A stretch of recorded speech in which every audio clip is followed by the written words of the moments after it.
તરફ Indian forest સર્વિસમાં સ્પીપાનો ડંકો વાગ્યો છે। ઇન્ડિયન ફોરેસ્ટ સર્વિસમાં સ્પીપાના 6 વિદ્યાર્થીઓ સિલેક્ટ થયા છે। ગયા વર્ષે પણ 5 વિદ્યાર્થીઓની પસંદગી થઈ હતી।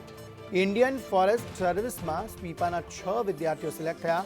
ગયા વર્ષે 5 વિદ્યાર્થીઓની પસંદગી થઈ હતી, જેઓ હવે આઈએફએસમાં નોકરી એટલે કે ફરજ બજાવશે। સ્પીપાનો ડંકો વાગ્યો છે ઇન્ડિયન ફોરેસ્ટ સર્વિસમાં, જ્યાં એક સાથે 6 જેટલા વિદ્યાર્થીઓ સિલેક્ટ થયા છે, જેઓ ઇન્ડિયન ફોરેસ્ટ સર્વિસમાં પોતાની ભૂમિકા અદા કરશે। ગયા વર્ષે પણ 5 વિદ્યાર્થીઓને અહીં પસંદ કરી।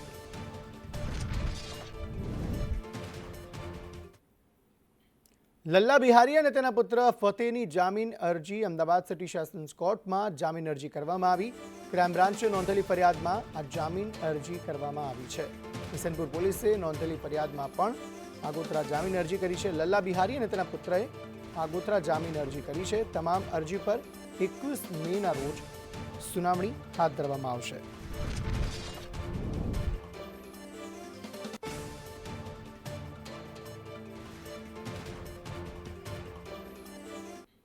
દાહોદના મનરેગા કૌભાંડમાં 2 વ્યક્તિઓની ધરપકડ કરાઈ છે। તત્કાલીન એપીઓ ભાવેશ રાઠોડની ધરપકડ કરાઈ છે। એનજે કન્સ્ટ્રક્શનના પાર્થ બારિયાની પણ ધરપકડ કરાઈ। કૌભાંડમાં અત્યાર સુધી 12 વ્યક્તિઓ સામે કાર્યવાહી થઈ છે। પોલીસે 6 ટીમ બનાવી આ આરોપીઓને ઝડપી પાડ્યા છે। મનરેગાની તપાસ દરમિયાન 7 જેટલા આરોપીઓ અગાઉ પકડાઈ ચૂક્યા હતા કે જે જેલ હવાલે થઈ ચૂક્યા છે અથવા પોલીસના રિમાન્ડ ઉપર છે। આજરોજ 4 જેટલા અન્ય આરોપી, જેમાં કિરણ ખાબડ કે જે એજન્સીના પ્રોપરાઇટર છે, દિલીપ ચૌહાણ કે જે એપીઓ તરીકે કામ કરતા હતા, આર કે રાઠવા જે તત્કાલીન ટીડીઓ હતા, અને પાર્થ બારિયા કે જેઓ એજન્સીના ઓનર તરીકે કામ કરતા, આ 4 લોકોને અટક કરવામાં આવેલી છે। આ છે 5મો એક્યુઝ છે, જેમને પોલીસ દ્વારા રાઉન્ડ કરવામાં આવેલો છે અને હાલમાં ટીમ ઓન ધ વે છે। પંચમહાલના ગોધરાના નદીસર ગામના તલાટીને સસ્પેન્ડ કરવામાં આવ્યા છે। ભ્રષ્ટાચારના કેસમાં આરોપી સાબિત થતાં તેમની વિરુદ્ધ કાર્યવાહી કરવામાં આવી। ભ્રષ્ટાચાર કેસમાં આરોપી સાબિત થતાં મહેશ ડામોર નામના તલાટીને સસ્પેન્ડ કરાયા છે। જિલ્લા વિકાસ અધિકારીએ તલાટીને તાત્કાલિક ધોરણથી સસ્પેન્ડ કર્યા। ગોધરાના નદીસર ગામના તલાટીને સસ્પેન્ડ કરાયા છે। ભ્રષ્ટાચારનો કેસમાં તેઓ આરોપી સાબિત થતાં આ કાર્યવાહી કરવામાં આવી। અમદાવાદ શહેરમાં ઈંડા અને નોનવેજની લારીઓને લઈને ફરિયાદ થઈ છે। માધુપુરા વિસ્તારમાં ગેરકાયદે લારીઓને લઈને ફરિયાદ થઈ। અનહાઇજેનિક ફૂડ વેચતી લારીઓને હટાવવામાં આવશે। હેલ્થ અને એસ્ટેટ વિભાગ સંયુક્ત ડ્રાઈવ ચલાવશે અને આવી લારીઓને જગ્યા પરથી હટાવશે અને જે દબાણ કરી રાખવામાં આવ્યું છે જે તે જગ્યા પર તેને દૂર કરાશે। કમિટીમાં સભ્યશ્રી દ્વારા રજૂઆત કરવામાં આવી છે કે દરિયાગામ ઘુમટના પાછળના રોડ ઉપર જાહેર રોડ ઉપર ગેરકાયદેસર રીતે લારી લગાવી અને નોનવેજ અને ઈંડાની વિતરણ કરવામાં આવે છે। જે અનહાઇજેનિક ફૂડ હશે એની અમે ફૂડ વિભાગ દ્વારા, અને જો અનલીગલી રસ્તા ઉપર દબાણ કર્યું હશે તો એસ્ટેટ વિભાગ દ્વારા સંયુક્ત કામગીરી કરવામાં આવશે નિયમોનો સામે। વીએમસીની સામાન્ય સભામાં કોંગ્રેસે હોબાળો કર્યો। 4 કામોને વધારાના કામો તરીકે મૂકતા હોબાળો કરવામાં આવ્યો। કોંગ્રેસ નેતાના નાટક શબ્દ સામે સભામાં હોબાળો થયો હતો। સભાગૃહમાં કોંગ્રેસ ભાજપના સભ્યો સામસામે આવી ગયા। કોંગ્રેસના કોર્પોરેટરો એ ફ્લોર પર બેસીને વિરોધ કર્યો હતો। સમગ્ર મામલે કોંગ્રેસ નેતા અમીબેન રાવતે કહ્યું, 4 પૈકી એક પણ કામ અગત્યનું નથી। 7 દિવસ પહેલા એજન્ડામાં કામ લેવું પડે, દરખાસ્ત વાંચવાનો પણ સમય નથી આપ્યો। ભાજપના કાઉન્સિલર નીતિન ડોંગાએ પણ આ મામલે પ્રતિક્રિયા આપી। તેમણે કહ્યું, અમે કોંગ્રેસના નાટક શબ્દનો વિરોધ કર્યો। જીપીએમસી એક્ટમાં આવી કોઈ જોગવાઈ નથી તેવું તેમનું કહેવું હતું। શાસક પક્ષના નેતાઓ બી હવે તો પ્રશ્ન પૂછતા થઈ ગયા છે, ત્યારે કઈ રીતના સભાઓ ઓછી કરવી, નિર્ણય એવો લેવામાં આવ્યો। વર્ષોની જે પ્રણાલિકા છે કે પહેલી ચર્ચાની સભાને બીજી સભામાં એજન્ડા લેવા, 2 સભા ક્લબ કરવામાં આવી, એટલે આજે તો ટોટલ 4 સભા એક જ દિવસમાં કરવાનું ક્લબ કરવાનો નિર્ણય લેવામાં આવ્યો ને એમાં 4 નવીન કામ ચડાવ્યા।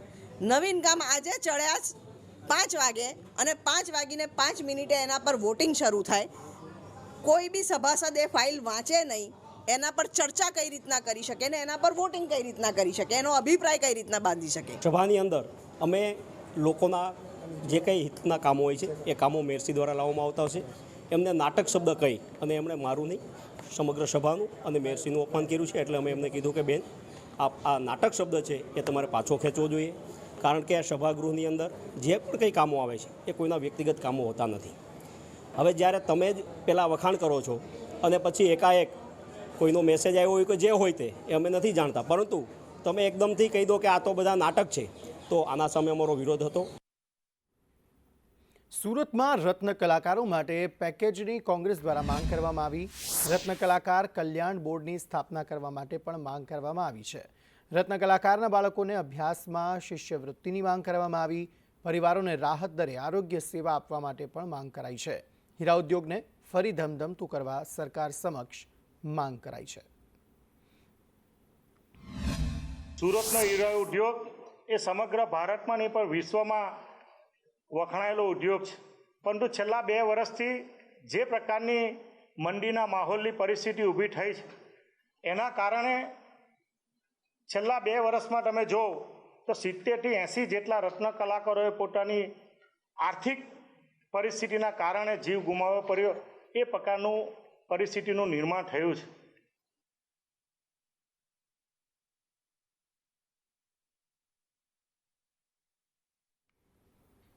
આ તરફ સુરતમાં એક દુષ્કર્મની ઘટના સામે આવી, જેમાં વોર્ડ નંબર 8ના બીજેપીના મહામંત્રી આદિત્ય અને તેના મિત્ર ગૌરવસિંઘે સાથે મળી યુવતી સાથે દુષ્કર્મ આચર્યું હતું. પોલીસે યુવતીની હકીકતને આધારે ગેંગરેપની ફરિયાદ નોંધી બંને આરોપીઓને ઝડપી પાડ્યા. વેદરોડની 23 વર્ષીય યુવતી સાથે જહાંગીરપુરાની હોટલમાં ભાજપના વોર્ડ મહામંત્રી આદિત્ય ઉપાધ્યાય અને તેના મિત્ર ગૌરવસિંહ રાજપૂતે યુવતીને માદક પીણું પીવડાવી વારાફરતી દુષ્કર્મ આચર્યું હતું. આરોપીઓએ યુવતીને કારમાં બેસાડી ઘર પાસે છોડી દીધી હતી અને બંને આરોપીઓ ફરાર થઈ ગયા હતા. ભોગ બનનાર છે એના 2 પરિચિત મિત્રો છે અને એની સાથે એ ફરવા ગયેલી હતી અને ત્યાં એના કહેવા મુજબ એને નશાકારક પીણું આપી અને ભાનમાં નથી એ દરમિયાન એનો હોટલમાં સાથે લઈ જઈ અને વારાફરતી એના પર બળાત્કાર કરેલો છે એવી રજૂઆત મળેલી છે. એ સંબંધે ફરિયાદ નોંધવામાં આવેલી છે અને ગુનાના ગામે જે 2 નામ એણે જણાવેલા છે એ 2 આરોપીઓની હાલમાં અટકાયત કરવામાં આવેલી છે. આ તરફ સુરતમાં યુવતી પર દુષ્કર્મમાં ભાજપ નેતાની સંડોવણી હોવાનું સામે આવ્યું. કોંગ્રેસ પ્રવક્તા મનીષ દોશીએ આ મામલે પ્રતિક્રિયા આપી. તેમણે કહ્યું, ભાજપનું બેટી પઢાઓ બેટી બચાવોથી વિપરીત કામ છે. ભાજપ શાસનમાં દીકરીઓની સલામતી સામે પ્રશ્ન છે. ગૃહ વિભાગે કડક હાથે કાર્યવાહી કરવી જોઈએ તેવું તેમણે કહ્યું છે. જે પકડાય છે દુષ્કર્મમાં એ મોટાભાગના ભાજપાના પદાધિકારીઓ હોય છે. એટલે કે ભાજપાના શાસનમાં દીકરીઓની સલામતી, મહિલાઓની સલામતી એ મોટો પ્રશ્ન થઈ ગયો છે. તેવા સંજોગોમાં જે રીતે મહિલાઓ પર અત્યાચાર વધતા જાય, દુષ્કર્મની ઘટના અને સામૂહિક દુષ્કર્મની ઘટના વધતી જાય છે, તેની સામે ગૃહ વિભાગે ખરેખર કડક હાથે કામ લેવાની જરૂર છે. ગૃહ વિભાગ જે ભ્રષ્ટાચારનું એપી સેન્ટર છે એ મૂળભૂત કાયદો વ્યવસ્થા સાચવવામાં નિષ્ફળ ગયું હોય તે રીતે એક પછી એક દુષ્કર્મની ઘટના આપણી સામે આવે છે, જેમાં મહિલાઓની સલામતી સામે મોટા પ્રશ્નો ઊભા થયા. તરફ હર્ષ સંઘવી ડોગ શેલ્ટર હાઉસની મુલાકાતે પહોંચ્યા હતા. દાણી લીમડામાં તેમણે ડોગ શેલ્ટર હાઉસની મુલાકાત લીધી. શેલ્ટર હાઉસ ખાતે વ્યવસ્થાનું તેમણે નિરીક્ષણ કર્યું હતું. પશુ માટેની 2 એમ્બ્યુલન્સનું પણ તેમણે લોકાર્પણ કર્યું. દાણી લીમડામાં બાયોગેસ પ્લાન્ટનું પણ તેમણે નિરીક્ષણ કર્યું હતું. શેલ્ટર હાઉસની મુલાકાત બાદ હર્ષ સંઘવીએ કહ્યું, બીમાર શ્વાનની સારી સારવાર અહીં થાય છે. શેલ્ટર હોમમાં સારી વ્યવસ્થા છે તેવું તેમણે કહ્યું હતું.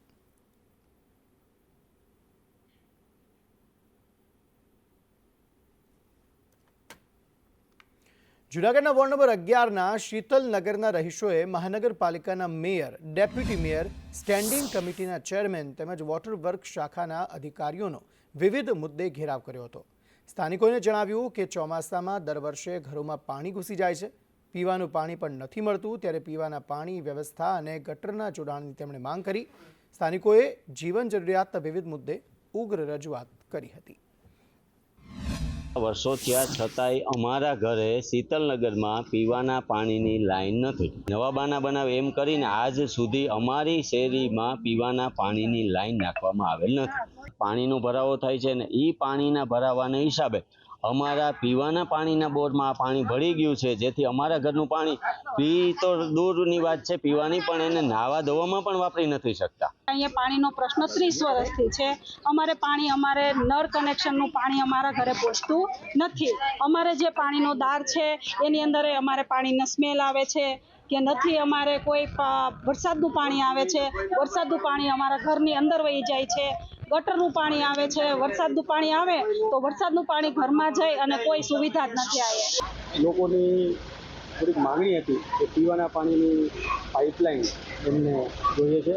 જે માગણી ઉપર આજે મેયરશ્રી અને પદાધિકારીશ્રીઓએ સૂચના આપી કે જે સત્વરે એમને પાણીની લાઈન મળી જાય એ માટેનું આયોજન પણ થયેલું છે. અને નળ દ્વારા પીવાનું પાણી પૂરું પાડવાનું છે તો એ તાત્કાલિક અમે એની પર કાર્યવાહી કરવાના છે.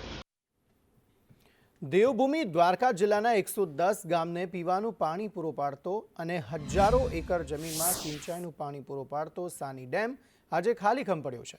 છેલ્લા 6 વર્ષથી વધુ સમય થયો હોવા છતાં હજી સુધી આ ડેમ બન્યો નથી.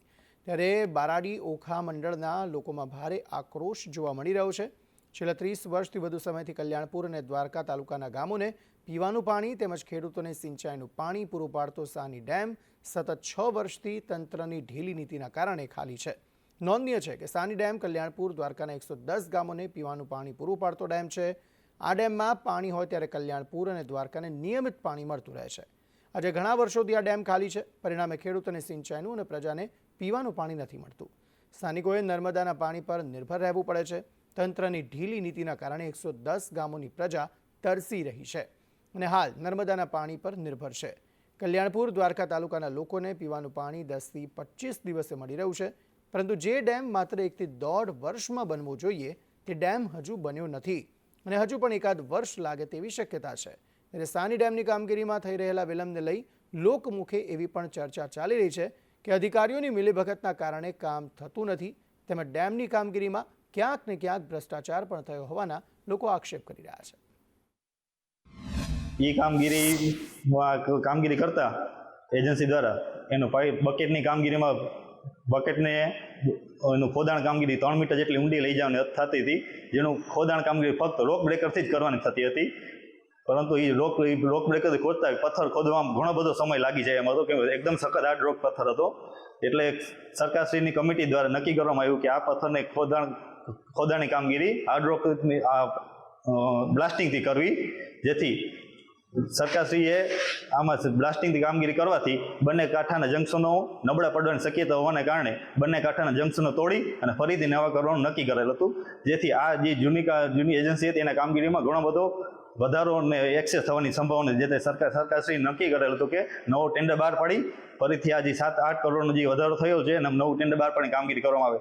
22/2/2023ના રોજ નવો એજન્સી નક્કી કરી 22/2/2023ના રોજથી 24 મહિનાની ટાઈમ લિમિટ મુજબ કામગીરી સોંપવામાં આવેલ હતી. અને આ સાની ડેમ 4-4 વર્ષ 5-5 વર્ષથી ખાલી છે. તો આ વર્ષે હમણાં ચોમાસું આવશે તો આમાં કઈ હાલતે પાણી રોકાશે. તો સરકારને કે કોઈ નેતાગીરીને અહીંયા ચૂંટણી હોય તો એ ખાતમુહૂર્ત કરી જાય, નારિયેળ વધારી જાય, પાછા કોઈ તપાસ માટે આવતા નથી. 5-5, 6-6 વર્ષથી આવી હાલતમાં ડેમ રહીએ તો ખેડૂતનો ઉદ્ધાર શું આમાં? તો ખરેખર કોકને આ પગલાં લઈને થોડુંક તાત્કાલિક કામ થાય એવું ધ્યાન દોરવું જોઈએ અને ખેડૂતની હાલત થોડીક પૂછવી જોઈએ કે ભાઈ તમે અટાણે કઈ હાલતમાં જીવો છો. અને 5-6 વર્ષે ડેમ તૈયાર થાય પછી કેનાલના કામ 3-4 વર્ષથી હાલે તો આ નીચેના 6-7 ગામને તો 10-12 વર્ષે પાણી મળે ક્યારે મળે એમ. અમારે આજે મોટો એક પ્રશ્ન છે સાની ડેમનો. આજે વર્ષોથી આ કામ તૂટેલો ડેમ પડ્યો છે અને કામ ગોકળ ગતિએ ચાલુ છે. તો આના માટે અમારે એક પ્રશાસનને તથા શાસનને 7 પક્ષોને બધાને એવી વિનંતી છે કે આ તાત્કાલિક અમારો ડેમ થાય અને આના ઉપર અમારે 18 ગામથી 20 ગામનો સિંચાઈ યોજના ચાલુ છે. પ્લસ 110 ગામ જે પાણી પીવા માટે ઉપયોગ કરે છે. તો આ ડેમ અમારે ખાસ અગત્યનો છે અને એના માટે સરકાર તાત્કાલિકના ધોરણે કામ કરાવે.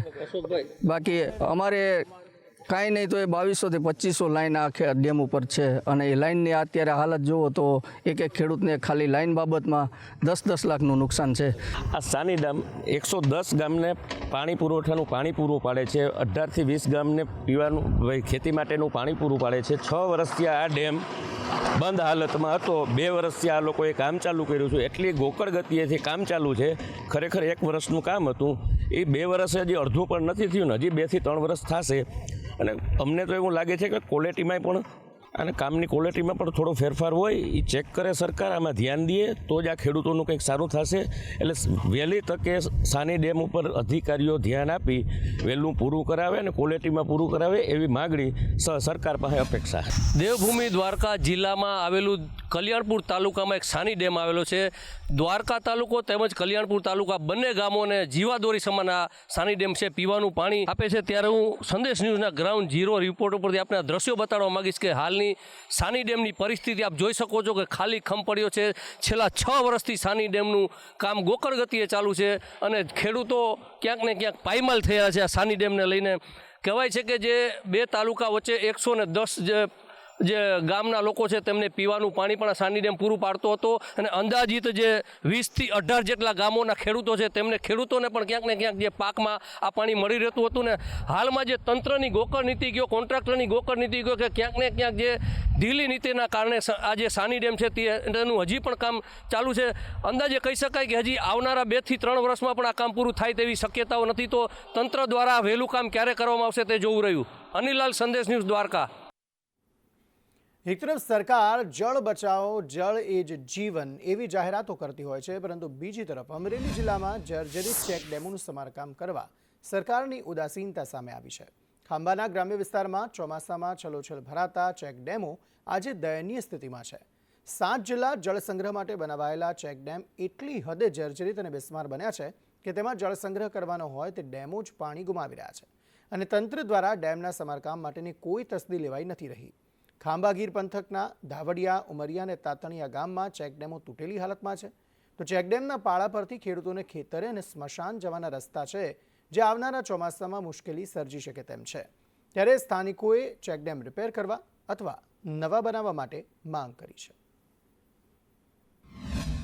ગામમાં જે તૂટેલા ડેમ છે 4-5 ડેમ જો રિપેરિંગ થાય અને બંધાઈ જાય તો ચોમાસામાં જે પાણી ભરાય એ પાણીનો ફાયદો ગામવાળાને અને વાડીઓના તળને પણ થઈ જાય અને જે ખેડૂને ઉનાળામાં પાણી પ્રશ્ન થાય છે ગામવાળાને જે થાય છે એ ઓછો થઈ જાય. અને ઘણી વખત રજૂઆત કરી છે, છતાં હજી એકાદ વખત રજૂઆત કરી પણ જો ડેમ થઈ જાય હજી ચોમાસું આવે ત્યાં તો બહુ ફાયદો થઈ જાય એમ છે. અમારે આજુબાજુ 15-20 ચેક ડેમ છે, બધા તૂટેલી હાલતમાં છે. વહેલા સુમાહું આવે એ છતાં અમે વહેલા માંગણી કરીએ છીએ કે સુમાહા પહેલાં આ બધા ડેમો બધા કરી દે એવી અમે સરકારશ્રીને વિનંતી કરીએ છીએ. કેમ કે પાણી જેટલા અધેર આવે એટલા ખેડૂતને મોટો ફાયદો છે, તળ ઊંચા આવે એટલી. અમરેલી સ્ટેટ ઇરિગેશનની ઓફિસ હેઠળ નવા ચેકડેમો બનાવવામાં આવે છે. હાલમાં અમરેલી જિલ્લામાં કુલ 11 જેટલા નવા ચેકડેમોનું આયોજન કરવામાં આવેલ છે. તેમજ જર્જરિત ચેકડેમો માટે જે મુજબ રજૂઆત મળતી જાય છે એ મુજબના સર્વે ચાલુ છે અને અમારા સ્ટાફને પણ સૂચના આપવામાં આવેલી છે કે જર્જરિત ચેકડેમોનો સર્વે કરી એક ડેટાબેઝ તૈયાર કરી અને એને રિપેરિંગ કરવા માટેનું આગળનું આયોજન કરવામાં આવશે. હાલ રાજ્ય સરકાર જળ સંચય માટે કમર કસી રહી છે, ત્યારે અમરેલી જિલ્લાના ખાંભા તાલુકાના ગીર કાંઠાના ગ્રામ્ય વિસ્તારના ચેક ડેમોની હાલત કફોડી બની છે. ત્યારે ચોમાસું નજીક આવતા પરંતુ તંત્ર દ્વારા ચેક ડેમની મરામત કરવામાં નથી આવી. ત્યારે ખાંભા તાલુકાના ધાવડિયા, ઉમરિયા, તાતણિયા સહિતના ચેક ડેમો, મોટાભાગના ચેક ડેમો તૂટેલી હાલતમાં જોવા મળી રહ્યા છે. ત્યારે હું આપણે સીધા જ દ્રશ્ય દેખાડીશ કે હાલ ચોમાસું નજીક આવી રહ્યું છે, પરંતુ તંત્ર દ્વારા ચેક ડેમોની મરામત કરવામાં નથી આવી, રિનોવેશન કરવામાં નથી આવી. જો આ ચેક ડેમોની મરામતને રિનોવેશન કરવામાં આવે તો કંઈક ને કંઈક આ ગ્રામ્ય વિસ્તારના ખેડૂતોની જમીનમાં કુવા તેમજ દાળના તળ ઊંચા આવવાની સ્થિતિ છે. ત્યારે ખેડૂતો તેમજ ગ્રામજનોએ અનેકવાર રજૂઆત કરી છે. તંત્ર દ્વારા આ ચેક ડેમોની મરામત કરવામાં નથી આવીને હાલ જો આ ચેક ડેમો નવીકરણ તેમજ રિનોવેશન કરવામાં આવે તો ખેડૂતોને જમીનના તળ ઊંચા આવશે અને ખેડૂતોની માંગ છે કે વહેલી તકે આ ચેક ડેમોનું રિનોવેશન કરવામાં આવે. ભાવિક કલસરિયા, સંદેશ ન્યૂઝ, ખાંભા, અમરેલી. નર્મદા જિલ્લામાં નકલી આવકના દાખલા મામલે વધુ એક ફરિયાદ નોંધાઈ છે. ચિત્રાવાડી ગ્રામ પંચાયતના તલાટીએ આ અંગે પોલીસ ફરિયાદ કરી છે. નકલી આવકના દાખલા બનાવી આરટી એડમિશન લેવાયું હતું, સાથે જ વિધવા સહાય, સરકારી યોજનાઓનો ખોટો લાભ લેવાનું કૌભાંડ પણ ઝડપાયું છે. સમગ્ર મામલે નર્મદા પોલીસે એસઆઈટીની રચના કરી છે. અગાઉ ફરિયાદ થઈ છે, જેમાં મુખ્ય આરોપી દર્પણ પટેલ સહિત અન્ય આરોપી પોલીસથી દૂર છે. ત્યારે આ મુદ્દે રાજનીતિ પણ થવા લાગી. આ અંગે સાંસદ મનસુખ વસાવાએ કહ્યું હતું કે ભાજપ, કોંગ્રેસ અને આમ આદમી પાર્ટીના નેતાઓ કૌભાંડમાં સામેલ છે. વધુમાં કહ્યું કે પોલીસ આ મામલે તપાસ કરી રહી છે કે નહીં તે પણ એક સવાલ છે, કારણ કે પોલીસના હાથે હજુ એક પણ આરોપી નથી લાગ્યા. જે જૂના ટીડીઓ હતા, બેન હતા, એ આખી લિંક જાણતા હતા, કોણ આમાં સંડાયેલું છે, કયા તલાટી, કઈ ગ્રામ પંચાયત અને ક્યાં એપી સેન્ટર ક્યાં છે, કોણ બધા મુખ્ય સૂત્રધાર છે, એમના ગોડફાધર કોણ છે. આજે ક્યાંક એટલા ઘનશ્યામભાઈનું નામ ખોટું જોડી દેવામાં આવ્યું છે, પણ ઘનશ્યામભાઈ તો આમાં બિલકુલ નથી. આ બહુ હું કોઈને બચાવવા માંગતો નથી, પણ આના પાછળ બીજા મોટા બીજા રાજકીય નેતાઓ છે. આમાં કોક ને કોક અવડા પાટે કોઈ लाइन લઈ જાય છે. આ ટીડીઓની બદલી કરનાર कौन છે, એ तपास कराओ. हमें जो अपनी एसआईटी की तपास के अंदर मिला कि हमें चित्रावाड़ी जो ग्राम पंचायत है उसमें भी कुछ ऐसे ही आरटीई के थ्रू फॉल्स इनकम सर्टिफिकेट्स निकाले गए हैं. जो हमारे ध्यान पे आया उसके अंतर्गत हमने एक नई एफआईआर इसमें दाखिल करी गई है, जिसमें मुख्य 5 आरोपी हैं, जिसमें जो मूल सूत्रधार है वो अगेन दर्पण भाई पटेल करके हैं. उसके अलावा 4 आरोपी और मितेश कुमार हसमुख भाई पटेल, संदीप प्रवीण भाई बारिया, कुणाल कुमार मुकेश भाई माची, रणजीत भाई हीरा भाई माची, ये 5 आरोपी हैं, जिसमें से 4 लोगों ने आरटीई में एडमिशन के लिए अपना इनकम का दाखिला यूज किया है. તરફ આરએમસીના આરોગ્ય અધિકારીની સત્તાઓ છીનવાઈ છે. મધ્યાહન ભોજનના નાયબ કલેક્ટર દેખરેખ રાખશે. આરોગ્ય વિભાગની બેદરકારીથી સત્તા છીનવ્યાની ચર્ચા હાલ જોવા મળી રહી છે. આરોગ્ય વિભાગની રોજબરોજની કામગીરી જોવામાં આવશે. નાણાકીય વ્યવહારો આરએમસીના નાયબ કમિશનરની દેખરેખમાં થશે. કોર્પોરેટર્સ અને સ્ટેન્ડિંગ ચેરમેનની રજૂઆત બાદ આ નિર્ણય લેવાયો. કમિશનર તુષાર સુમેરાનો હુકમનો અમલ કરવા આદેશ કરાયો છે.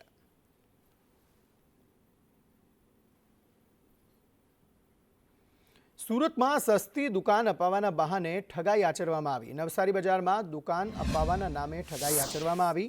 બિલ્ડર રોહિત ઉર્ફે મેમણ ફૈઝાને 20 લાખ ખંખેર્યા હતા. મહિડા રેસિડેન્સીમાં દુકાન અપાવવાના નામે આ ઠગાઈ આચરવામાં આવી હતી. પૈસા પડાવી દુકાન અન્યને વેચી નાખી ઠગાઈ કરાઈ હતી.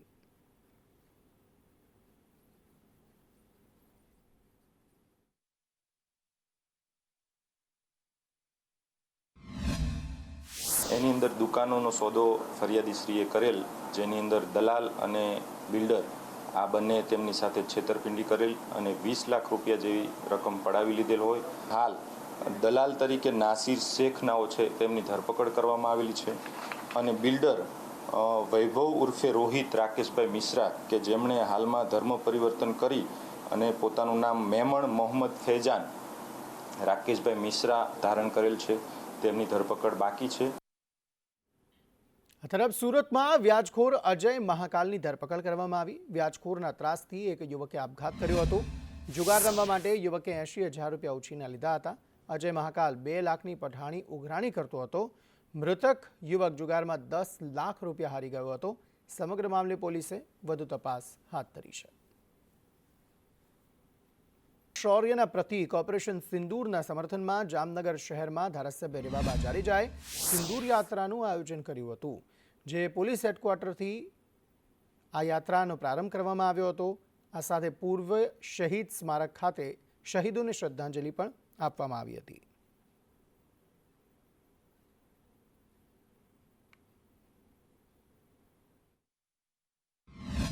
આ વીરતા, શૌર્યતા અને એમની જે એક બલિદાનની ભાવના છે આપણા આર્મ ફોર્સીસને, એમને બિરદાવવા માટે થઈ અને આજે મારી વિધાનસભામાં એક વિશાળ સિંદૂર યાત્રાનું આયોજન છે કરવામાં આવ્યું છે, જેમાં વિશાળ સંખ્યામાં માતૃશક્તિએ પણ આજે પોતાનો સહયોગ આપી અને આ સિંદૂર યાત્રા છે એને સફળ બનાવી છે. જામનગરના કાલાવડ શહેરમાં ભવ્ય તિરંગા યાત્રાનું આયોજન કરાયું, જે અંતર્ગત શહેરના ડૉક્ટર બાબા સાહેબ આંબેડકરના સ્ટેચ્યુથી સરદાર બાગ સુધી આ યાત્રા યોજાઈ હતી, જેમાં કાલાવડ શહેરના નાગરિકો, નિવૃત્ત જવાનો પણ જોડાયા હતા.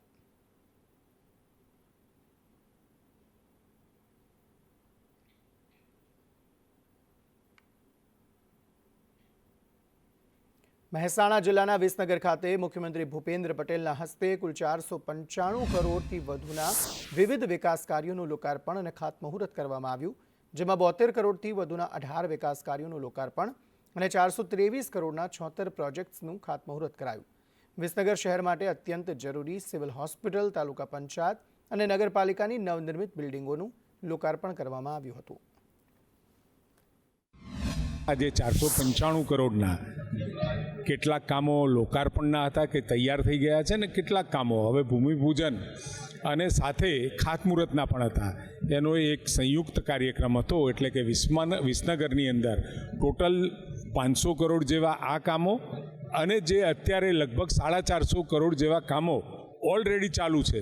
એટલે અત્યારે વિસનગરની અંદર ટોટલ ચાલુ કામો કે જે ઓલરેડી ચાલુ થઈ ગયા છે એ અને આ 500 કરોડ 950 કરોડ કરતાં વધારે કામોનું વિસનગરમાં ખૂબ વિકાસમાં યોગદાન છે.